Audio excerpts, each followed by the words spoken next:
हरे कृष्णा। हम लोग श्रीमद् भागवतम के 8वें स्कंद के 12वें अध्याय से चर्चा कर रहे हैं। हम लोगों ने 13वें श्लोक तक चर्चा की। अभी हम 14वें श्लोक से आगे की चर्चा करेंगे। इससे पहले कि ये चर्चा हम शुरू करें, कृपया आप सब लोग मेरे साथ ही प्रार्थना बोलिए। ओम नमो भगवते वासुदेवाय। ओम नमो भगवते वासुदेवाय। ओम नमो भगवते वासुदेवाय। नारायणं नमस्कृत्य नरं चैव नरोत्तमं देवीं सरस्वतीं व्यासं ततो जयम् उदीरयेत्। नष्टप्रायेषु अभद्रेषु नित्यं भागवत सेवया भगवती उत्तम श्लोके भक्तिर्भवति नैष्ठिकी। कृष्णाय वासुदेवाय देवकी नंदनाय च नंदगोप कुमाराय गोविंदाय नमो नमः। मूकं करोति वाचालं पंगुं लंघयते गिरिं यत्कृपातमहं वन्दे परमानन्दमाधवं श्रीचैतन्य ईश्वरं श्रीगुरुदीनतारिणं। धन्यवाद।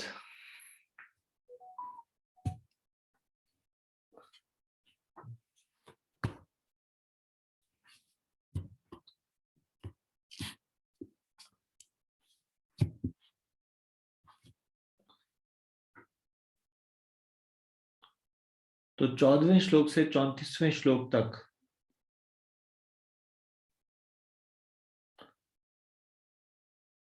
भगवान विष्णु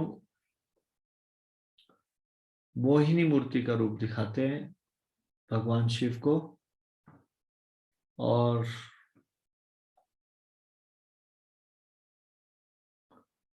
शिव जी भ्रमित हो जाते हैं। तो सुखदेव गोस्वामी यहाँ पे बताते हैं, श्री शुका उवाच एवं अभ्यर्थितः विष्णुः भगवान शूलपाणिना प्रहस्य भाव गंभीरम गिरीशम प्रत्यभाष्यत। सुखदेव गोस्वामी ने कहा, जब त्रिशूलधारी भगवान शिव जी ने भगवान विष्णु से इस तरह प्रार्थना की तो वे गंभीर होकर हंस पड़े और उन्होंने उनको इस प्रकार से उत्तर दिया।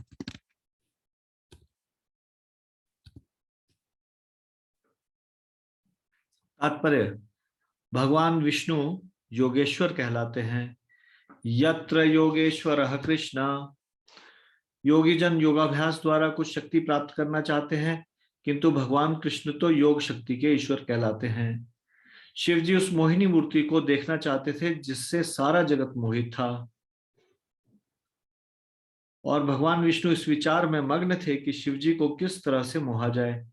इसलिए भाव गंभीरम शब्द का प्रयोग हुआ है। माया को दुर्गा देवी द्वारा प्रदर्शित किया जाता है, जो गिरीश या शिव जी की पत्नी है। शिव दुर्गा जी द्वारा मोहित नहीं हो पाए थे, किंतु अब जब वे भगवान विष्णु के स्त्री रूप को देखना चाह रहे थे तो भगवान विष्णु अपनी योग शक्ति से ऐसा रूप धारण करेंगे जो उनको भी मोह सके। इसलिए भगवान विष्णु गंभीर थे और साथ ही हंसते जा रहे थे।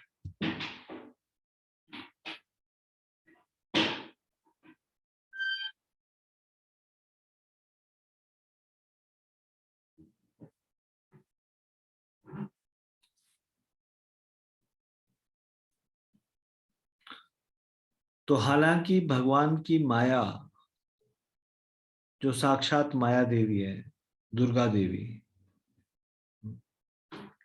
उनसे शिव जी मोहित नहीं हो पाए। लेकिन जब विष्णु स्त्री रूप धारण करते हैं, उनको देखना चाह रहे थे, तो भगवान विष्णु जब योग शक्ति से अपना ऐसा रूप धारण करेंगे तो फिर उनसे शिव जी मोहित हो जाएंगे। भगवान विष्णु गंभीर थे और हंसते भी जा रहे थे। यहाँ पे लिखा है भाव गंभीरम, प्रहस्य भाव गंभीरम। प्रहस्य होता है हंसना, और भाव गंभीरम मतलब अत्यंत गंभीरता पूर्वक। अब ये दो चीजें एक साथ, या तो व्यक्ति गंभीर होता है या फिर वो प्रहस्य हंसना और गंभीर होना दो अलग अलग चीजें मानी जाती है। लेकिन यहाँ पे क्या बताया गया है कि गंभीर भी थे और साथ में हंसते भी जा रहे थे, गंभीर होकर हंस पड़े। श्री भगवान उवाच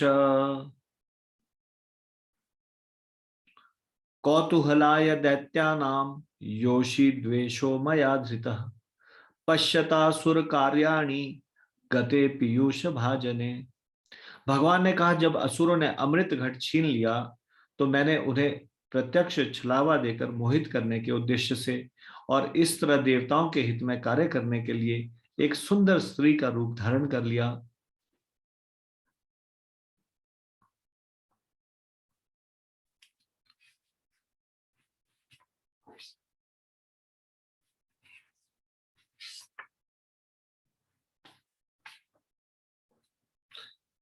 तात्पर्य, जब भगवान ने मोहिनी मूर्ति का रूप धारण किया तो असुर तो निश्चित ही सम्मोहित हो गए, लेकिन वहां पर उपस्थित देवतागण नहीं हुए।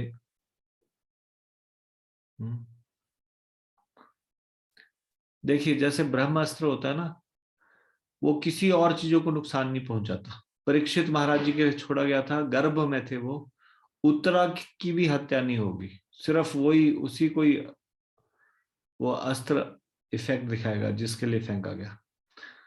अब जब भगवान ने मोहिनी मूर्ति का रूप धारण किया था, हालांकि समस्त जगत मोहिनी को देखकर मोहित हो सकता है, लेकिन भगवान ने असुरों को मोहित करने के लिए वो बनाया था मोहिनी मूर्ति रूप। इसलिए देवतागण जो वहां उपस्थित थे वो असुरों की तरह इस तरह से मोहित नहीं हुए, क्योंकि भगवान की इच्छा नहीं थी। दूसरे शब्दों में, जो लोग आसुरी प्रवृत्ति के होते हैं वे स्त्री के सौंदर्य से सम्मोहित हो जाते हैं, किंतु जो कृष्ण भावनावित में आगे बढ़े हुए हैं या तो सतुगुणी पद पे हैं, वे मोहित नहीं होते। पूर्ण पुरुषोत्तम भगवान जानते थे कि क्योंकि शिव जी कोई सामान्य पुरुष नहीं है, वे सुंदर से सुंदर स्त्री द्वारा भी मोहित नहीं किए जा सकते। साक्षात कामदेव ने पार्वती की उपस्थिति में शिव जी की कामेच्छाएं जगाने का प्रयत्न किया था, किंतु शिवजी तनिक भी विचलित नहीं हुए। उल्टे शिवजी के नेत्रों की ज्वाला से कामदेव भस्म हो गया। अतः भगवान विष्णु को ठीक से सोच विचार करके ऐसा सुंदर रूप धारण करना था जिससे शिवजी भी सम्मोहित हो जाए। फलस्वरूप वे गंभीर रूप से हंस रहे थे। जैसा कि पिछले श्लोक में कहा गया है, रहस्य भाव गंभीरम। सामान्यतया कोई सुंदर स्त्री शिवजी में काम वासना नहीं जगा सकती, किंतु भगवान विष्णु सोच रहे थे कि क्या स्त्री का कोई ऐसा रूप हो सकता है जो उन्हें सम्मोहित कर सके। तो भगवान कहते हैं, तत्ते हम दर्शिष्यामि दिदिक्षो सुरसत्तम कामिनाम बहु मंतव्यम संकल्प प्रभव उदयम। हे देवश्रेष्ठ, अब मैं तुम्हें अपना वह रूप दिखाऊंगा जो कामी पुरुषों द्वारा अत्यधिक सराहा जाता है। क्योंकि तुम मेरा वैसा रूप देखना चाहते हो, अतएव मैं तुम्हारे समक्ष उसे प्रकट करूंगा। तात्पर्य, शिवजी द्वारा भगवान विष्णु से स्त्री का सबसे अधिक आकर्षक रूप प्रकट करने को कहना निश्चय ही एक परिहास का विषय था। शिवजी जानते थे कि वे किसी तथाकथित सुंदर स्त्री द्वारा विचलित नहीं किए जा सकते हैं थे। उन्होंने सोचा, भले ही दैत्यगण सम्मोहित हुए हों, किंतु देवता तो सम्मोहित नहीं हुए, तो मेरे बारे में क्या कहना, मैं तो देवताओं में सर्वश्रेष्ठ हूं। फिर भी शिवजी ने भगवान को स्त्री रूप में देखना चाहा। अतः भगवान विष्णु ने स्त्री का रूप धारण करने का निश्चय किया और उन्हें ऐसा रूप दिखाना चाहा जो उन्हें तुरंत ही कामवासना के समुद्र में डाल दे। अतः भगवान विष्णु ने शिव जी से कहा, मैं तुम्हें अपना स्त्री रूप दिखलाऊंगा, किंतु यदि तुम काम वासना से विचलित हो गए तो मुझे दोष मत देना। कामी लोग स्त्री के आकर्षक अंगों की प्रशंसा करते हैं, किंतु जो लोग ऐसी काम वासना से परे हैं, जो कृष्ण भावनामृत पद को प्राप्त हैं, उन्हें मोहित कर पाना अत्यंत कठिन है। फिर भी भगवान की परम इच्छा से सब कुछ हो सकता है। यही शिव जी की परीक्षा करने का उपाय था कि वे अविचलित रह सकते हैं या नहीं। तो और भी शास्त्रों में समुद्र मंथन का वर्णन है, श्रीमद् भागवतम के अलावा अन्य पुराणों में भी। तो कई बार इस प्रकार से ये कथा सुनाई जाती है, और किसी और जगह पे ऐसा रेफरेंस हो सकता है कि जहां पे भगवान कह रहे हैं कि आप तो योगी है, आप क्यों उस रूप को देखना चाहते हैं। तो शिव जी को लगता है अच्छा,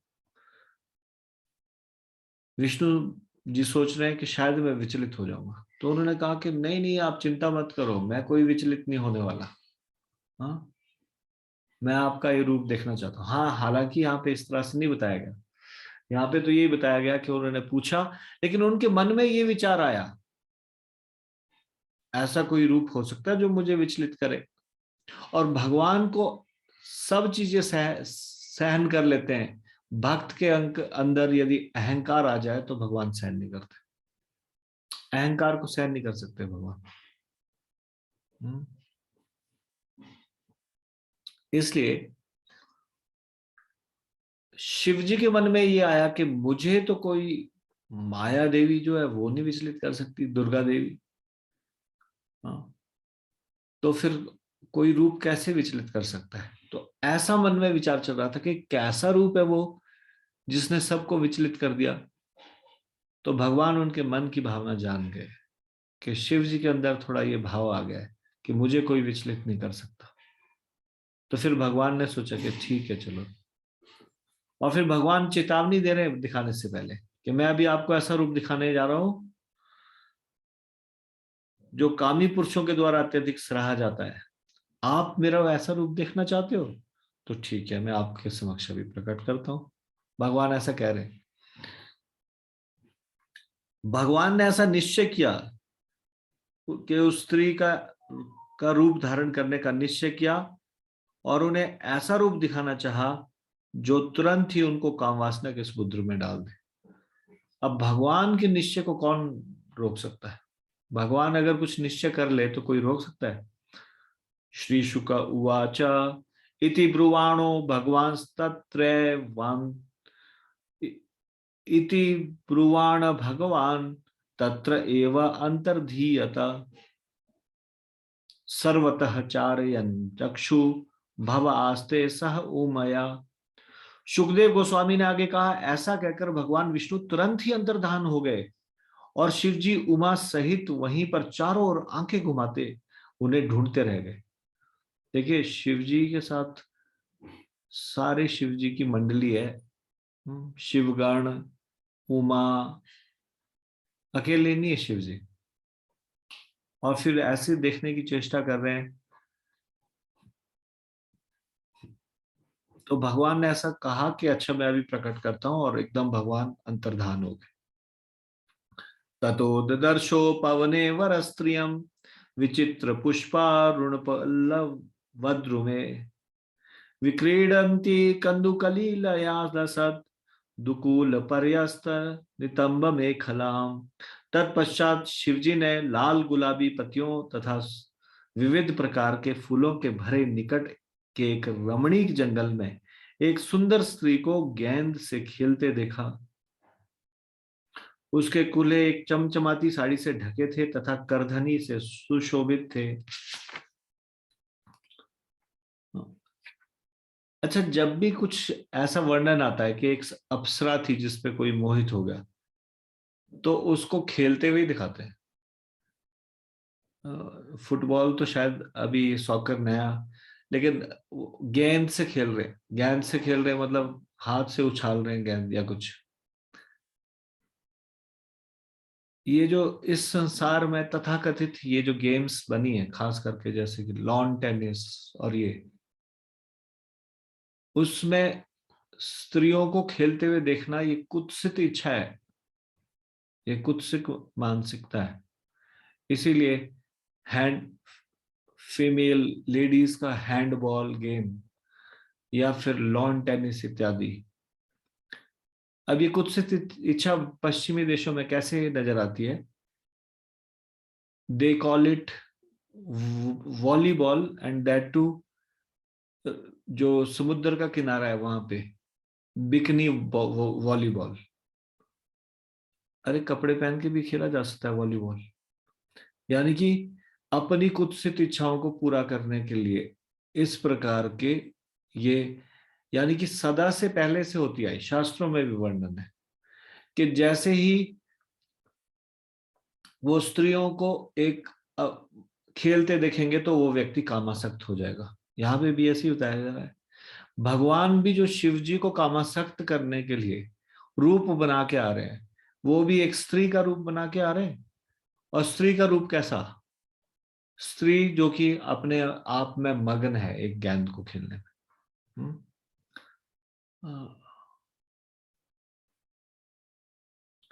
अभी रिसेंटली ओलंपिक गेम्स हुई थी, तो ओलंपिक गेम्स में शायद किसी कंट्री ने, आई थिंक जर्मनी ने या किसी ने, जिम्नास्ट में जो जिम्नास्ट थे उन्होंने ट्रेंड चेंज कर दिया कि नो, किसी भी प्रकार का शरीर का प्रदर्शन नहीं, कोई अंग प्रदर्शन नहीं। जिम्नास्टों ने पूरी ड्रेस पहनी हुई थी, जो कि मतलब कि पहले नहीं ऐसा होता था।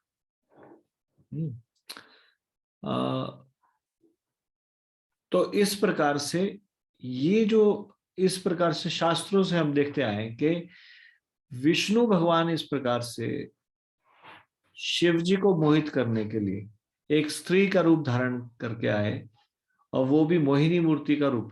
जब ये मोहिनी मूर्ति का रूप असुरों के सामने आया था तब इस तरह से नहीं था, लेकिन यहाँ पे जब शिव जी के सामने आया तो ऐसे दिखाई दे रहा है कैसे एक नजदीक में ही किसी स्थान पे बहुत रमणीक जंगल में एक सुंदर स्त्री गेंद खेल रही है।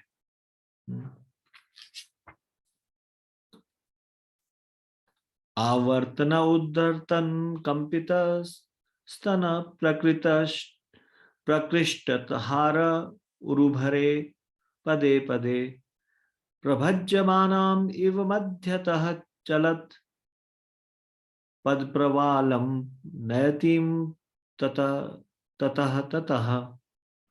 चूंकि गेंद ऊपर तथा नीचे उछल रही थी, अतएव वह जब उससे खेलती थी तो उसके स्तन हिलते थे, और जब वह अपने मूंगों जैसे लाल मुलायम पांवों से इधर उधर चलती थी तो उन स्तनों के भारी बोझ से तथा फूलों की भारी माला से उसके कमर प्रत्येक पग पर टूटती हुई प्रतीत हो रही थी।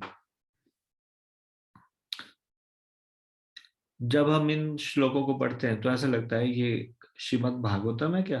भागवतम में तो भगवान का भक्ति का वर्णन होना चाहिए। इसमें तो इस प्रकार से लगता है जैसे कोई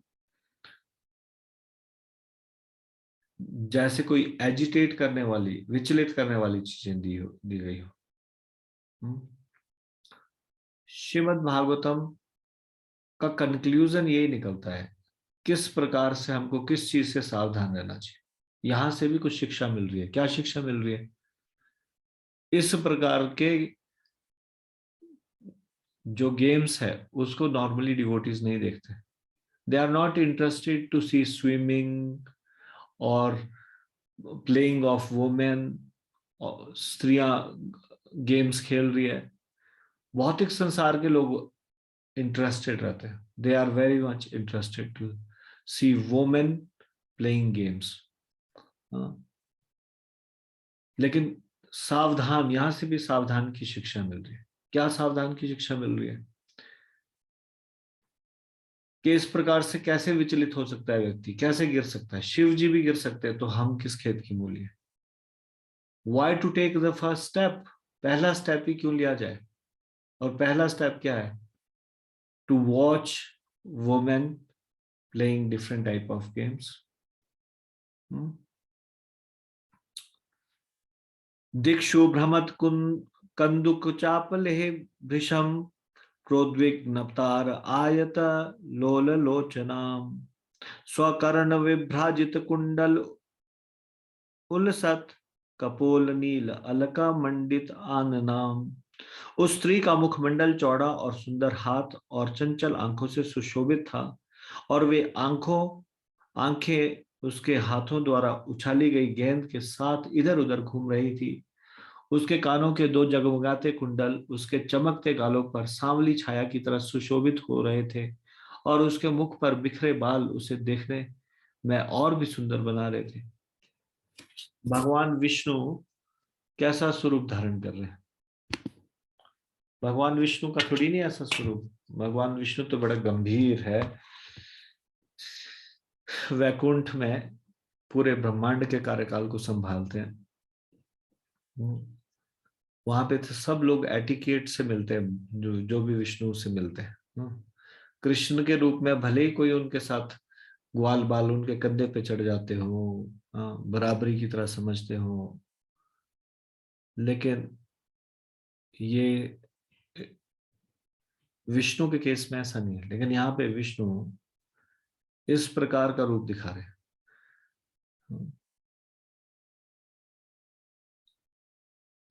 क्या क्या चीजें आकर्षित कर सकती है पुरुषों को, तो ये सारी चीजों का वर्णन है। मुख पे बाल बिखरे होना, इस तरह से ये सारी चीजों से those who are devotees, they are always in a Vaishnav attire, स्त्रियां भी और पुरुष भी। तो कोई proper Vaishnav dress, proper Vaishnav वेशभूषा में होने के कारण कोई ऐसी शिक्षा घर के संस्कार दिए जाते हैं बच्चों को, और इस प्रकार से उनके माया में गिरने की संभावना नहीं होती, क्योंकि अभक्तों का संग नहीं करते, अभक्तों की पार्टीज में नहीं जाते।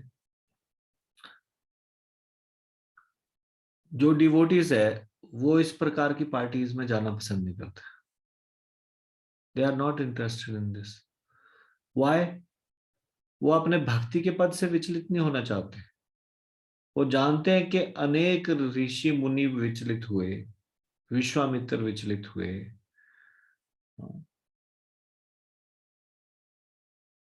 और शिव जी का भी यहाँ पे बताया जा रहा है, ब्रह्मा जी भी विचलित हुए अपने ही द्वारा उत्पन्न की गई कृति सरस्वती जी के प्रति। तो इसलिए why at the first place, पहले ही चरण के किसी भी स्त्री को ध्यान से देखना, इस चीज से पुरुष बचते हैं और बचना चाहिए। एक साधु पुरुष है तो स्त्री के चरणों की तरफ देखें तो वहां पे सतोगुण का निवास होता है, मुख की तरफ देखें तो रजोगुण का निवास होता है, और इस प्रकार से कभी भी आक्रमण हो सकता है माया देवी का। इसलिए वैष्णव वैष्णव भक्तों के साथ देखेंगे तो भगवान के चरण ही दिखाई देंगे, माथे में भी देखेंगे तो दो चरण दिखाई देंगे। माता जी शब्द बोलेंगे तो अच्छी भावना उदय होगी, एकदम से अच्छे विचार, कोई खराब विचार नहीं आएंगे। जब भौतिक लोगों के बीच में जाएंगे और इस प्रकार से वैष्णव वेशभूषा नहीं होगी तो फिर कोई भी व्यक्ति विचलित हो सकता है। तो इसलिए ये सारी की सारी चीजें भागवतम में जो दी गई है, एक तरह से हमारे लिए वार्निंग दी गई है। वार्निंग, क्या क्या चीजों से बचना चाहिए। हम्म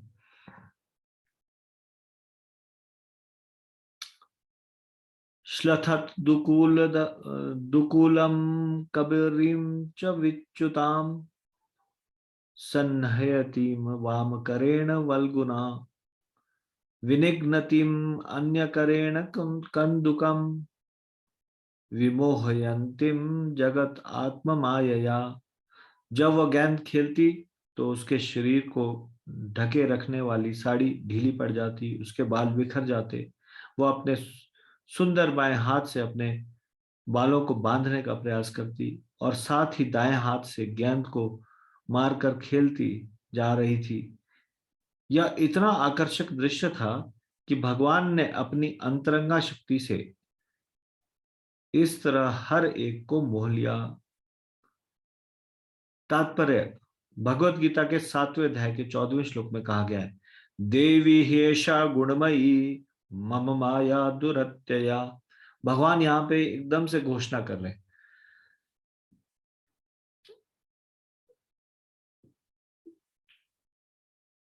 ये दैवीय गुणों से संपन्न, 3 गुणों से संपन्न,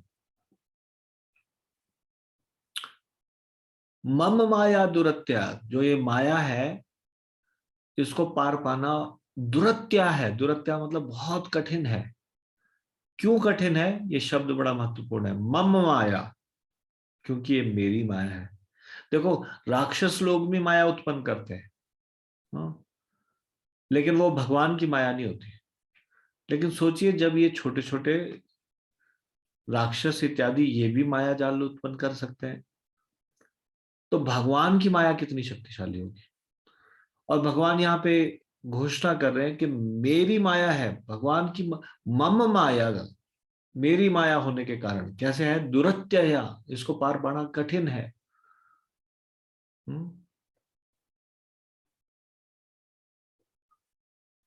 भगवान की माया,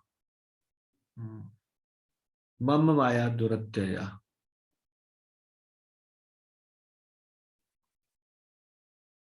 भगवान की माया इतनी शक्तिशाली है जितना भगवान। किस लिए? भगवान की इच्छा से। माया क्या भगवान की बराबरी कर सकती है? नहीं। लेकिन भगवान ने इतना शक्तिशाली बना देते माया को। इसलिए भगवान की जितनी शक्तिशाली मम माया, भगवान की माया है। भगवान की बहिरंगा शक्ति अत्यंत प्रबल है। निसंदेह उसके कार्यों से प्रत्येक व्यक्ति पूरी तरह मोहित हो जाता है। यद्यपि शंभु शिव को इस बहिरंगा शक्ति से सम्मोहित नहीं होना चाहिए था, किंतु भगवान विष्णु उन्हें भी मोहित करना चाह रहे थे। अतएव उन्होंने अपनी अंतरंगा शक्ति को उसी तरह से कार्य करने दिया जिस तरह की उनकी बहिरंगा शक्ति सामान्य व्यक्तियों को मोहित करने के लिए करती है। भगवान विष्णु किसी भी व्यक्ति को, यहां तक कि शंभु जैसे प्रबल पुरुष को भी मोह सकती है। ताम वीक्षदेव इति कंदुकलीलयेषद व्रीडास्फुटस्मित विसृष्ट कटाक्ष मुष्ट स्त्री प्रेक्षण प्रति समीक्षण विवलात्मा न आत्मा न मंतिक उमाम स्वगणांश वेद। जब शिवजी इस सुंदर स्त्री को गेंद खेलते हुए देख रहे थे, तब वह कभी इन पर दृष्टि डालती और लज्जाकर थोड़ा सा हंस देती। जो ही शिवजी ने उस सुंदर स्त्री को देखा और उसने इन्हें ताका, त्यों ही वे स्वयं को भूल गए, स्वयं को तथा अपनी सर्व सुंदर पत्नी उमा और अपने निकटस्थ पार्षदों को भूल गए।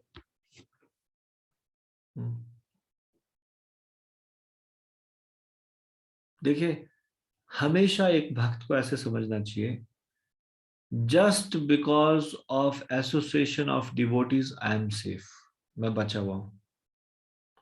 और इसमें सच्चाई भी है।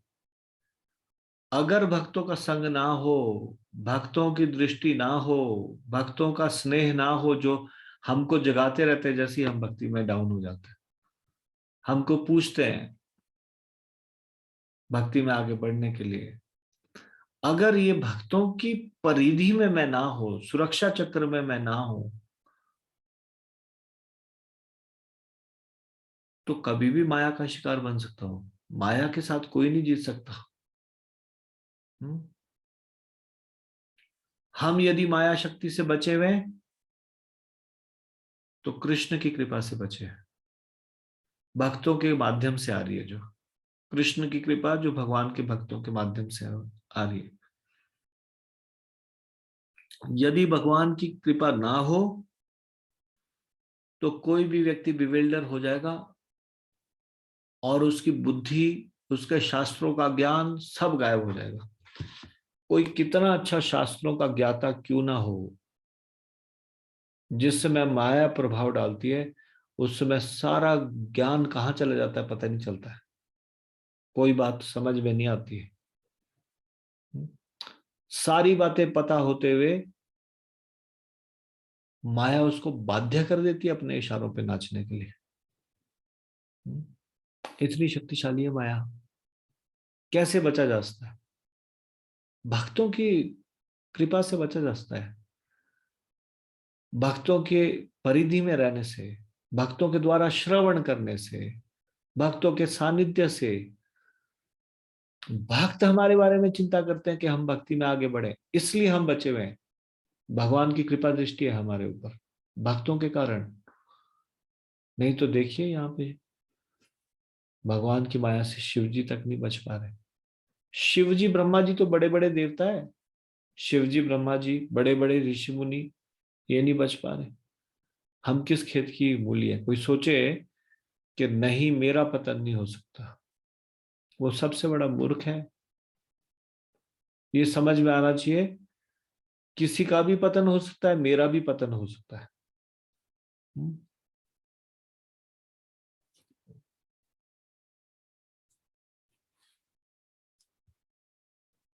तात्पर्य, इस जगत का भवबंधन यही है कि सुंदर स्त्री सुंदर पुरुष को और सुंदर पुरुष सुंदर स्त्री को मोह सकते हैं।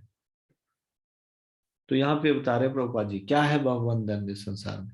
आपको पता है सबसे बड़ी बेड़ी क्या है इस संसार में? ये सबसे बड़ी बेड़ी है स्त्रियों का पुरुषों के प्रति आकर्षण, पुरुषों का स्त्रियों के प्रति आकर्षण। हाँ, ये सबसे बड़ी बेड़ी है। इस संसार से हम क्यों नहीं निकल पा रहे?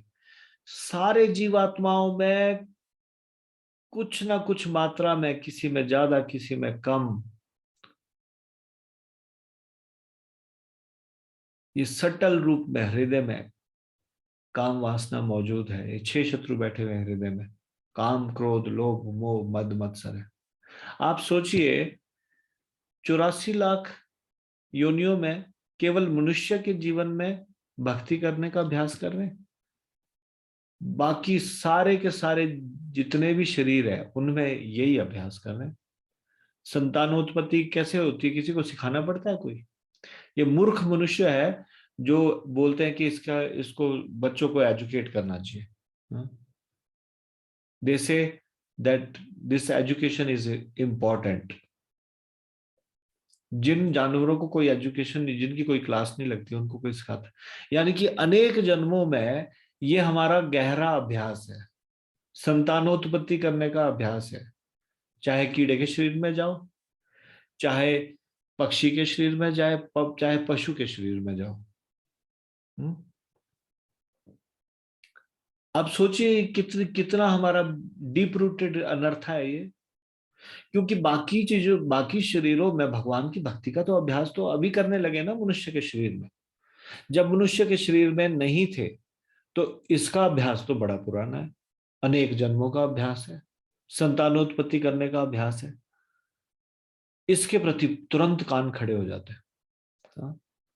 तुरंत आंखें, गाड़ी में जा रहे हो कहीं पे बिल बोर्ड है एडवर्टाइजिंग, और उसमें कुछ ऐसा दृश्य है स्त्री पुरुष का प्रेमालाप का, तो तुरंत नजरें वहां पे भागती है। क्यों? डीप रूटेड अनर्थ है, डीप रूटेड, गहरा है, इसलिए अनेक जन्मों का है। इतना जबरदस्त तरीके से भगवान में मन लगाने का अभ्यास करना पड़ेगा, तब ये अनर्थ दूर हो पाएगा। और अपने प्रयास से तो नहीं हो पाएगा, भक्तों की कृपा से हो पाएगा। कोई अपने आप को 30 मार खा समझे कि नहीं नहीं मेरा कोई, मैं कोई विचलित नहीं होता किसी से। हम्म?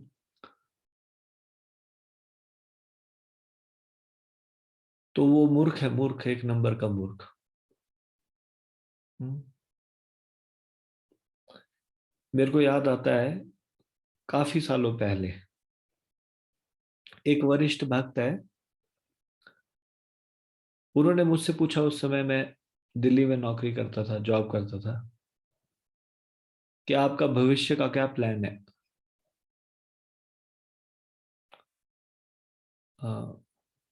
उनका कहने का मतलब था गृहस्थ आश्रम में जाएंगे या फिर ब्रह्मचारी आश्रम में, या क्या, कुछ इस तरह से, शायद इस तरह की बात चल रही थी।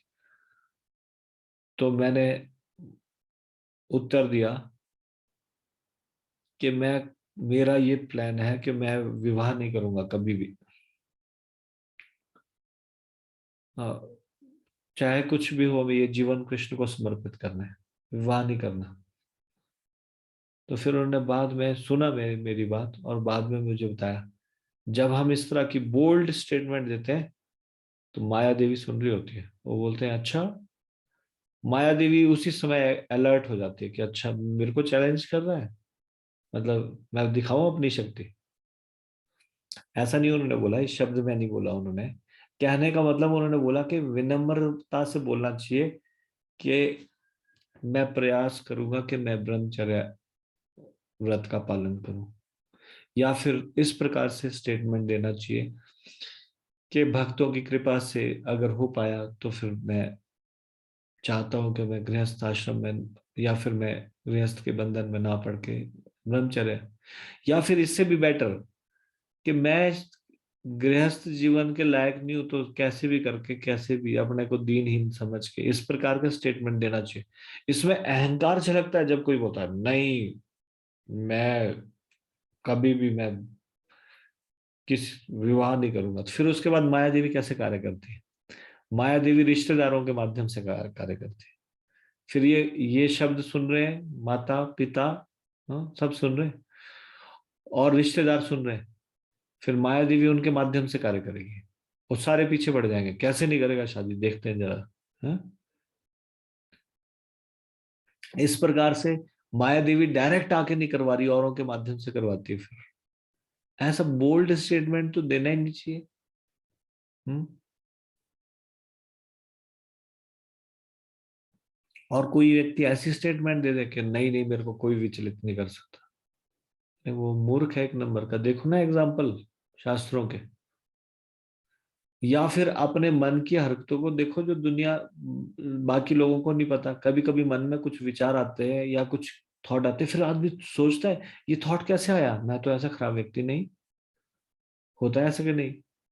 मन की सारी बातों को मानने लगे तो मन, बताओ, चौराहे में जूते पड़वाएगा कि नहीं? अगर मन की सारी बात, जो मन बोले वैसा करने लगे, तो बताओ फिर क्या हालत होगी। हाँ। फिर एकदम से दीनहीन अवस्था, ये अच्छी लगती है भगवान को। भगवान मैं तो पतित हूं, आपकी कृपा से ही चल पा रहा हूं। आप यदि कृपा करेंगे तो मैं माया शक्ति से बच पाऊंगा। मैंने आप लोगों को वो इंसिडेंट सुनाया था, प्रभुपाद जी ने बोल्ड स्टेटमेंट दी थी इस तरह से। आचार्य दे सकते हैं, आपको उनकी बराबरी नहीं करनी है। ऐसा भी नहीं सोचना कि प्रभुपाद जी ने कैसे बोला। प्रभुपाद जी ने एक लेक्चर दिया और उसके बाद बोला, माया कैन नॉट टच मी। देखिए, अभी हम ये सीख रहे हैं कि ऐसी स्टेटमेंट नहीं देनी चाहिए, लेकिन प्रभुपाद जी ने लेक्चर में दिया तो अब भक्तों के मन में ऐसे थोड़ा जिज्ञासा आ गई कि ऐसे प्रभुपाद जी ने ऐसा कैसे बोल दिया। या शिव जी नहीं बचे, ब्रह्मा जी नहीं बचे, प्रभुपाद ने ऐसे कह दिया। उसके बाद जो एक भक्त था, उसने देखा व्यास आसन के बाद प्रभुपाद जी जब भगवान को हाथ जोड़ रहे हैं, प्रार्थना कर रहे हैं, जब मंदिर से जा रहे हैं हॉल से, तो बोल रहे हैं oh Lord please save me from your maya. अब उसने सोचा कि अभी अभी तो बोला माया मेरे को टच नहीं कर सकती, अब बोल रहे हैं प्लीज सेव मी फ्रॉम माया, ये क्या माजरा है? फिर उन्होंने सोचा पूछना चाहिए प्रभुपाद से। उन्होंने फिर प्रभुपाद से पूछा बाद में। प्रभुपाद से पूछा, प्रभुपाद आपने अभी अभी लेक्चर में कहा था माया कैन नॉट टच मी, मेरे को माया छू नहीं सकती, और अभी आप बोल रहे हैं कि ओ, अब बाद में आप प्रार्थना कर रहे थे oh Lord please save me from maya. बोलते yes, maya can not touch me because I regularly pray to Krishna, please save me from your maya. अब भगवान से प्रतिदिन प्रार्थना करता हूँ, रेगुलरली प्रार्थना करता हूँ, मुझे अपनी माया शक्ति से बचाना। आप लोग करते हो ये प्रार्थना क्या? आपको भी प्रार्थना करनी चाहिए, हे भगवान माया शक्ति से बचाना मुझे। हम्म?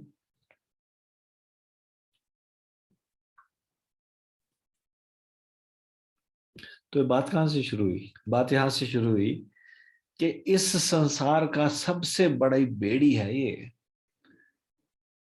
पुरुष का स्त्री के प्रति आकर्षण, स्त्रियों का पुरुष के प्रति आकर्षण। ये चीज तो, इस चीज को समझ आना पड़ेगा, नहीं तो जितना मर्जी नाम जप कर लो, भक्ति कर लो, ये आकर्षण को समाप्त नहीं करोगे। भक्तों के संरक्षण में रह के हम खुद से देखते हैं ना, कम हो जाता है, भक्तों के संरक्षण में कम हो जाता है। लेकिन अभी कलयुग में इतनी खतरनाक चीज आ गई है, माया बहुत हाईटेक हो गई है। जैसे टेक्नोलॉजी से हम भक्त लोग एक्सपर्ट होते हैं, वो टेक्नोलॉजी का यूज करते हैं भक्ति के लिए। जैसे घर में बैठे बैठे आप लेक्चर सुन रहे हो, रोज आपका शेड्यूल ऐसा हो रहा है जैसे मंदिर के भक्तों का होता है, सुबह भी हीयरिंग, शाम की भी हीयरिंग, सुबह एक साथ भक्तों के साथ जब कैसे, उसी का ही जो माया का खतरनाक टूल है उसी का यूज करके भक्ति में आगे बढ़ना। अब ये खतरनाक टूल कैसे है? सबकी जेब में माया है हर समय, फोन के रूप में।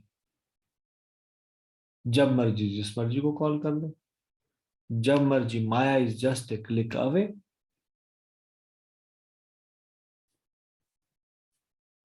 देखिए मुझे याद आता है, चौपाटी मंदिर में पहले जब इंटरनेट नहीं होता था, अभी तो ये इंटरनेट रिवॉल्यूशन से सोच रहे हैं समाज आगे बढ़ रहा है, समाज आगे बढ़ रहा है, बच्चों का पतन हो रहा है वो। हाँ? बच्चों की जेब में इंटरनेट है, they are misusing internet. जब तक ब्रह्मचर्य आश्रम में गुरुकुल में जैसे रहते थे ऐसे ना रखा जाए, एकदम से गुरु के निर्देश में, माँ बाप आजकल इस प्रकार से कहाँ खुली छूट दिया, इसीलिए बच्चे बिगड़ रहे हैं और माँ बाप के हाथ के से चल कंट्रोल में नहीं। जब पहले थोड़ा थोड़ा इंटरनेट अभी ज्यादा नहीं था, इस हर मोबाइल फोन में इंटरनेट नहीं होता था, तो चौपाटी मंदिर में ईमेल चेक करने के लिए या फिर कुछ ब्राउजिंग सर्फिंग करने के लिए, प्रचार के लिए ब्रह्मचारी लोग कंप्यूटर यूज करते थे, टेम्पल में कंप्यूटर यूज करते थे। लेकिन टेम्पल में कंप्यूटर ऐसी जगह लगा था जहां पीछे रास्ता था, लोग चलते रहते थे इधर उधर, मंदिर के भक्त वगैरह। यानी कि there is no privacy, and there should be no privacy. Privacy means attack of maya. What is this privacy? A devotee shouldn't have any privacy. किस चीज की प्राइवेसी? कृष्ण भगवान के साथ, कृष्ण भगवान के भक्तों के संग में ही रहते हैं। मैं देखता हूं कई ऐसे प्रीचर है जिनका घर भक्तों से भरा रहता है, they are leaders and their house is open for all the devotees any time they come. Is it an easy job? आसान काम है? जैसे Govind Mohan Prabhu, Rukmini Jivan Prabhu, they are preaching so many devotees, उनके घर में डीटीज है, बड़े बड़े दर्शन करने लोग चले रहते हैं। नो प्राइवेसी, कोई प्राइवेसी, ऐसे ही भक्तों का जीवन होता है। What privacy? ये प्राइवेसी क्या चीज है? हम्म? भक्तों का जीवन में नहीं है कोई भी प्राइवेसी। तो ये जो आकर्षण है पुरुषों का स्त्रियों के प्रति और स्त्रियों का पुरुषों के प्रति, ये आकर्षण सबसे बड़ी बेड़ी है। हम्म? इस संसार से में हमको बांधने वाली सबसे बड़ा बंधन है, स्ट्रॉन्ग बंधन है। हम्म? तो यहाँ पे बताया जा रहा है कि जगत का बहुबंधन यही है, सुंदर स्त्री सुंदर पुरुष को और सुंदर पुरुष सुंदर स्त्री को मोह सकते हैं।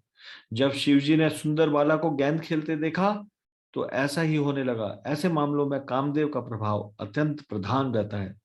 जब दोनों पक्ष अपनी भौहें हिलाते हैं और एक दूसरे पर दृष्टिपात करते हैं तो उनकी काम वासना उग्र होती जाती है।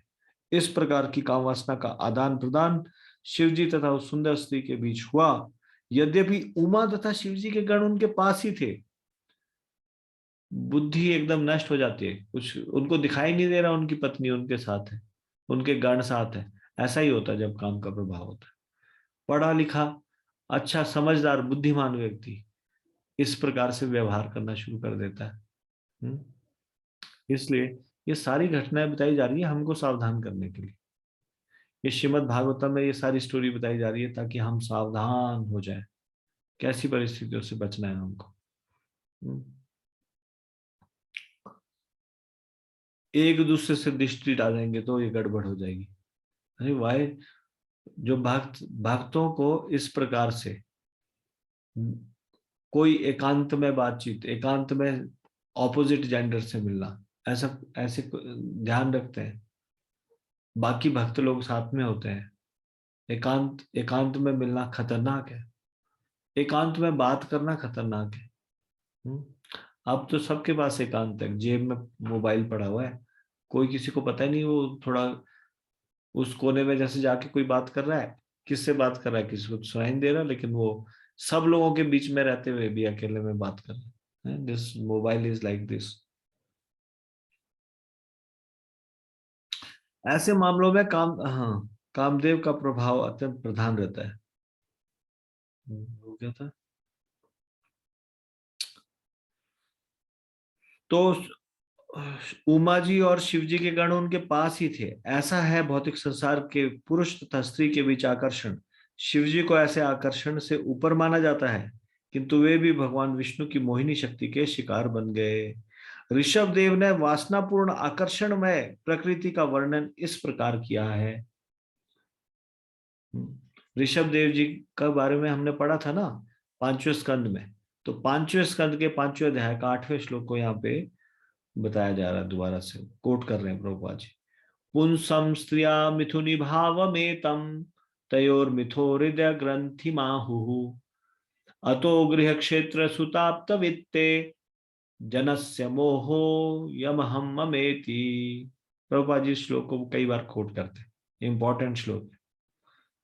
वो बोलते पुरुष तथा स्त्री का आकर्षण जगत का मूल सिद्धांत है। इसी भ्रांत धारणा के आधार पर जो स्त्री पुरुषों के हृदयों को बांधती है, मनुष्य अपने शरीर, घर, संपत्ति, संतान, संबंधी तथा धन से आकृष्ट होता है। इस तरह जीवन का मोह बढ़ता जाता है और मनुष्य मैं तथा मेरा के रूप में सोचने लगता है। ये भवबंधन का मूल सिद्धांत क्या है?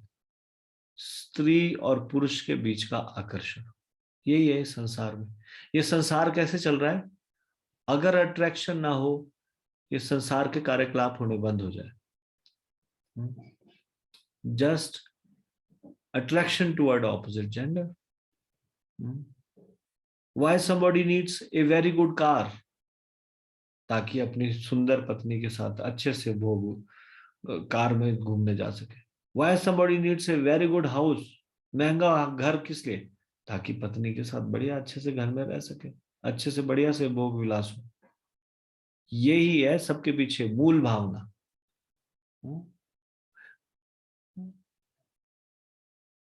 और इस प्रकार से उसका ये भ्रांत धारणा के आधार पर जो स्त्री पुरुषों के हृदय को बांधती है, मनुष्य शरीर से आकृष्ट होता है।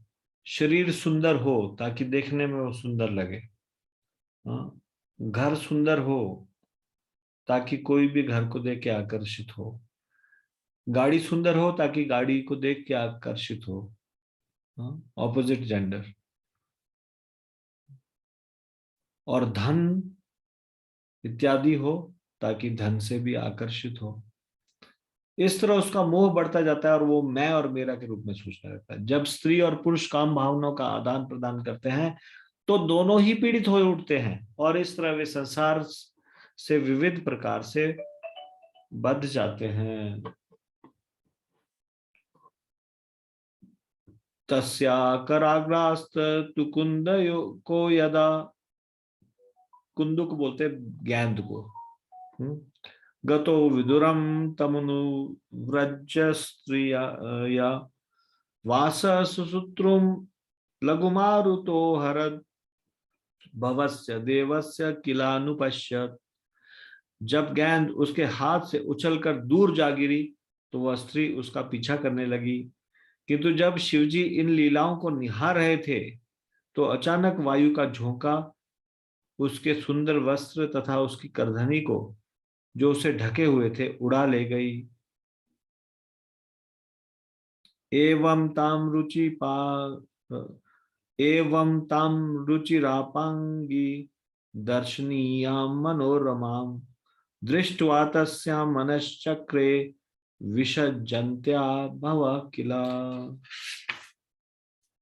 इस प्रकार शिवजी ने उस स्त्री को देखा जिसके शरीर का अंग प्रत्यंग सुगठित था, और उस सुंदर स्त्री ने भी उनकी ओर देखा।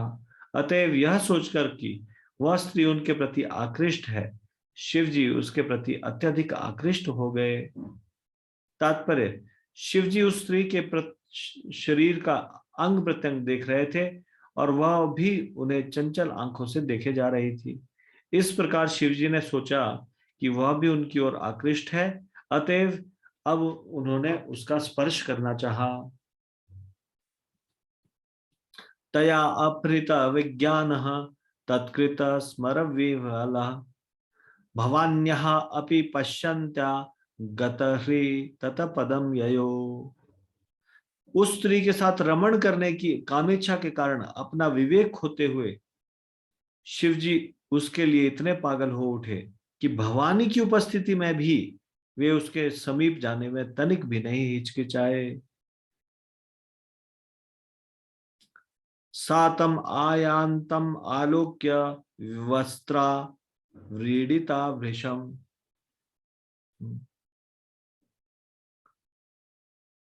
नीलयमाना वृक्षेषु हसन्ती नान्वतिष्ठत। वह स्त्री पहले ही निर्वस्त्र हो चुकी थी, और जब उसने देखा कि शिवजी उसकी ओर चले आ रहे हैं तो वह अत्यंत लज्जित हुई। इस तरह वह हंसती रही, किंतु उसने अपने आप को वृक्षों के बीच छिपा लिया। वह किसी एक ही स्थान पर खड़ी नहीं रही। ताम अन्वगच्छत् भगवान भवा प्रमुषित इंद्रियः कामस्य च वशं नीतः करेणुम इव यूथपः। शिवजी की इंद्रियां विचलित थी और वे काम वासनाओं के वशीभूत होकर उसका पीछा करने लगे, जिस तरह कोई कामी हाथी हथनी का पीछा करता है। देखिए, अलग अलग जानवरों की अलग अलग कमजोरियों के कारण उनको पकड़ा जाता है। हाथी को कैसे पकड़ा जाता है?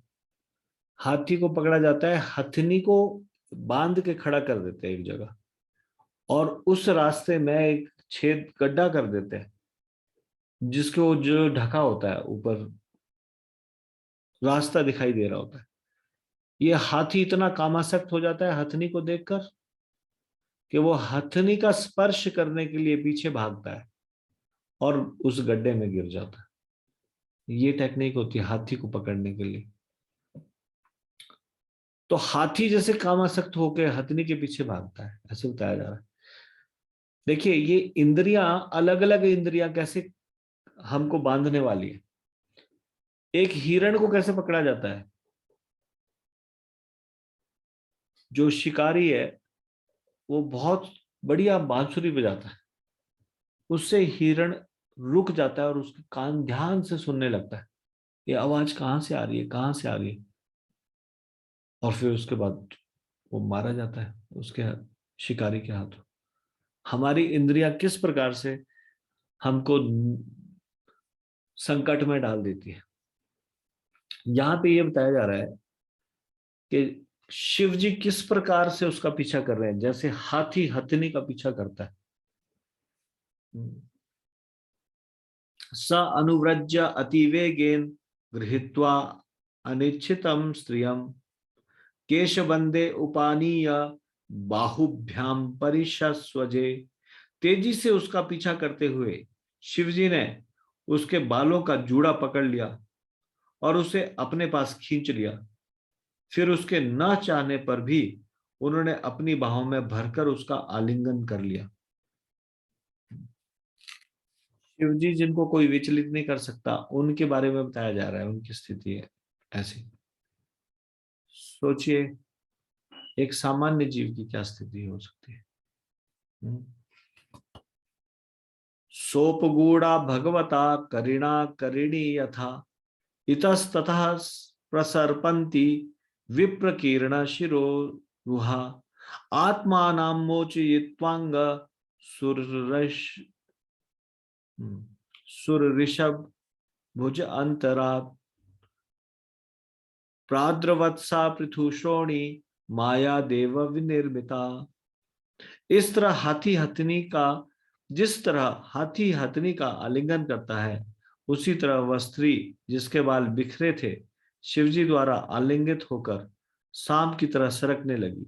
हे राजा, यह बड़े और ऊंचे नितंबों वाली स्त्री भगवान द्वारा प्रस्तुत की गई योग माया थी। उसने अपने को जिस तिस भांति शिवजी के आलिंगन से छुड़ाया और वह भाग गई। तस्यासोपद विमरुद्रो विष्णुर अद्भुत कर्मणः प्रत्यपद्यत कामेन वैरिणेव विनिर्जितः। शिव जी भगवान विष्णु का जो आश्चर्यजनक कार्य करने वाले हैं और जिन्होंने मोहिनी रूप धारण कर रखा है, ऐसे पीछा करने लगे जैसे वे काम वासना रूपी शत्रु द्वारा सताए गए हों। अब वो अपने आप को छुड़ा के भाग गई तो शिव जी दोबारा से भागने लगे उसके पीछे। सोचिए कितने वशीभूत हो गए, उस स्त्री के प्रति कितने वशीभूत हो गए।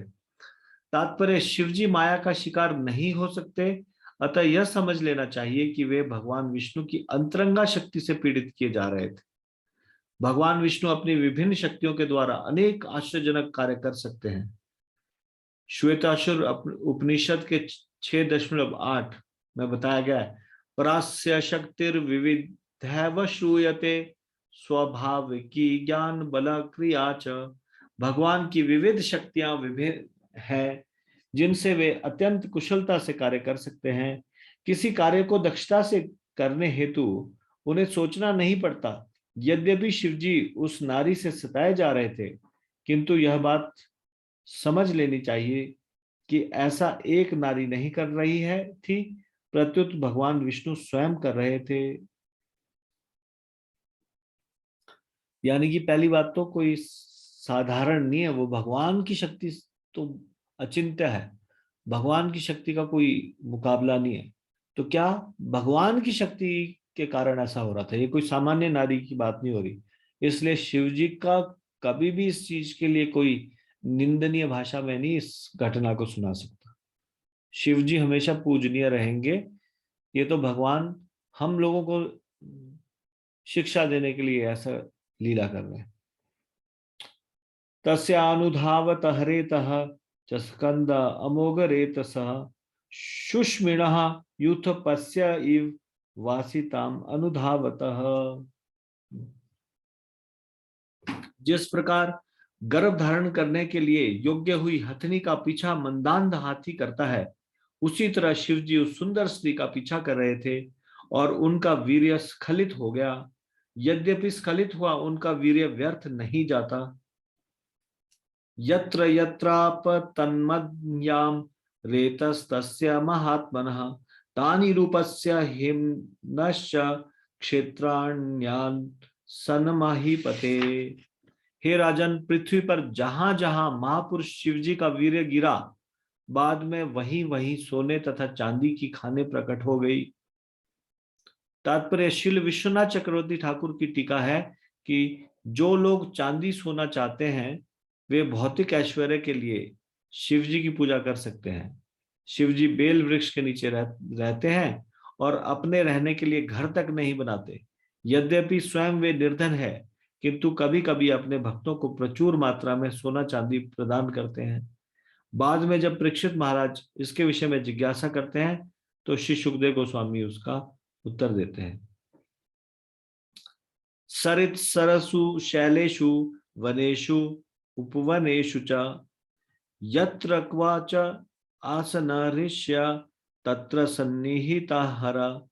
शिवजी मोहिनी का पीछा करते हुए नदियों तथा झीलों के किनारे, पर्वतों, जंगलों, उद्यानों के पास तथा जहां कहीं ऋषि मुनि रह गए थे गए।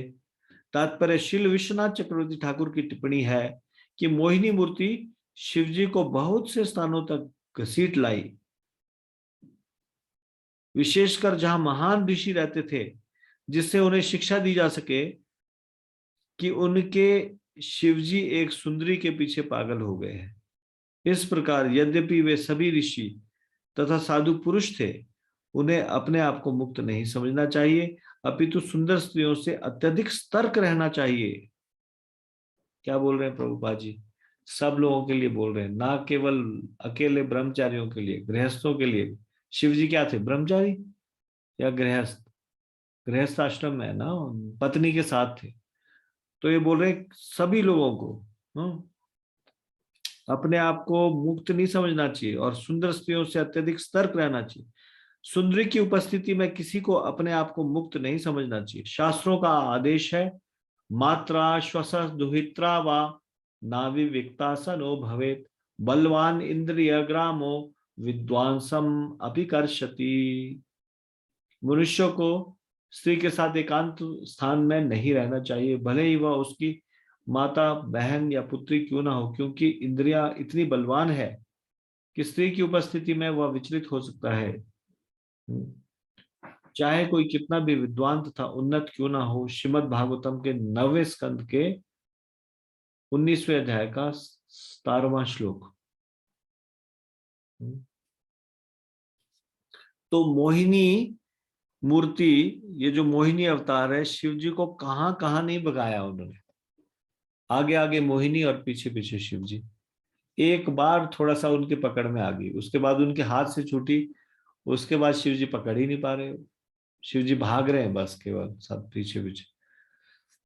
नदियों, झीलों के किनारे, पर्वतों, जंगलों, उद्यानों के पास, जहां कहीं भी ऋषि मुनि रहे थे, गए, वहां शिव जी उसके पीछे गए। स्कन्ने रेतसी सह अपश्यत आत्मा नाम देव मायया, जड़ीकृतम नृपश्रेष्ठ सन्यवर्तत कश्मलात्।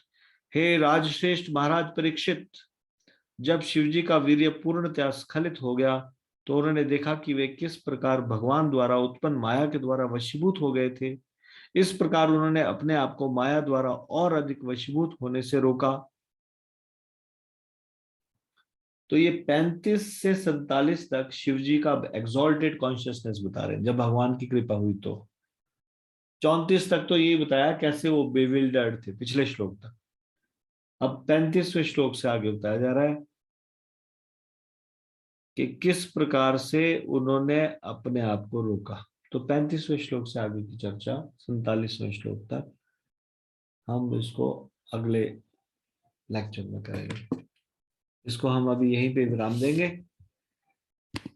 श्रीमद् भागवतम की जय, शिल प्रभुपाद की जय, निताई गौर प्रेमानंदे, हरि हरि बोल। आप सब लोगों का बहुत बहुत धन्यवाद। हरे कृष्ण। हरे कृष्ण। हरे कृष्ण प्रभु। हरे कृष्ण प्रभु।